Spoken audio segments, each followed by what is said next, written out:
माहिती तुमच्यासाठी सरकारी योजना, भरती, शिक्षण, बँकिंग आणि महत्त्वाच्या अपडेट्ससाठी आजच सबस्क्राईब करा. तर कर्जमाफीचा मुहूर्त हुकला. आता 5 जुलैपासून पैसे मिळणार. तर नमस्कार मित्रांनो, शेतकऱ्यांसाठी अत्यंत महत्त्वाचे अपडेट समोर आले.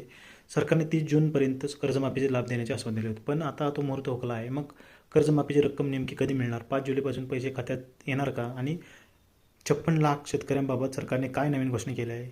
चला मग संपूर्ण माहिती सोप्या भाषेत जाणून घेऊया. राज्य सरकारने पुण्यश्लोक अहिल्यादेवी होळकर शेतकरी कर्जमाफी योजना जाहीर केली होती. सुरुवातीला 30 जूनपर्यंत पात्र शेतकऱ्यांच्या खात्यात कर्जमाफीची रक्कम जमा होईल असे सांगितले होते. मात्र आता हा कालावधी पुढे गेला आहे. याच्या मागच्या व्हिडिओमध्ये मी पण तुम्हाला सांगितलं होतं की जुलैच्या दुसऱ्या आठवड्यानंतर तुम्हाला कर्जमाफी तुमच्या खात्यात कर्जमाफीची रक्कम येत राहील. तर विधानसभेत कृषी मंत्री दत्तात्रय भरणे यांनी नवीन माहिती दिली आहे.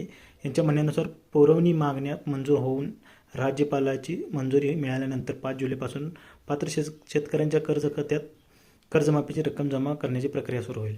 सरकारच्या प्राथमिक अंदाजानुसार या योजनेचा लाभ सुमारे 56 लाख पात्र शेतकऱ्यांना मिळू शकतो. यासाठी सुमारे 36,585 कोटी रुपयांचा खर्च अपेक्षित असल्याचे सरकारने सांगितले. विधानसभेत अनेक आमदारांनी कर्जमाफीच्या अटीमध्ये बदल करण्याची मागणी केली.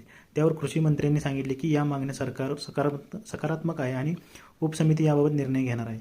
त्यामुळे भविष्यात काही अटीमध्ये बदल होण्याची शक्यता आहे. विरोधकांनी सरकारवर शेतकऱ्यांचा विलंब होत असल्याचा आरोप केला. त्यावर उत्तर देताना कृषी मंत्र्यांनी सांगितले की सरकारला शेतकऱ्यांची पूर्ण काळजी आहे आणि कर्जमाफीची प्रक्रिया पूर्ण करण्यासाठी आवश्यक निधीची तरतूद करण्यात आली आहे. याच चर्चेदरम्यान कृषी समृद्धी योजनेबाबतही माहिती देण्यात आली. या योजनेसाठी अर्थसंकल्पात 2,000 कोटी रुपये ठेवण्यात आले असून डिसेंबरच्या अधिवेशनात आणखी 3,000 कोटीची तरतूद करण्याचा विचार सरकार करत आहे असे सांगण्यात आले. तर एकंदरीत 30 जूनपर्यंत कर्जमाफीचा लाभ मिळण्याची शक्यता आता संपली आहे. सरकारच्या ताज्या घोषणेनुसार आवश्यक मंजुरीची प्रक्रिया पूर्ण झाल्यानंतर 5 जुलैपासून पात्र लाभार्थ्यांची कर्ज खात्यात रक्कम जमा करण्याची प्रक्रिया सुरू करण्याचा सरकारचा मानस आहे. तर तुम्हाला काय वाटते, 5 जुलैपासून कर्जमाफीची रक्कम वेळेत मिळेल का? तुमचं मत कमेंटमध्ये नक्की सांगा. व्हिडिओ उपयुक्त वाटला असेल तर लाईक करा, शेअर करा आणि अशा सरकारी योजना, कर्जमाफी आणि शेतीविषयक महत्त्वाच्या अपडेटसाठी आपल्या चॅनलला सबस्क्राईब करायला विसरू नका. धन्यवाद.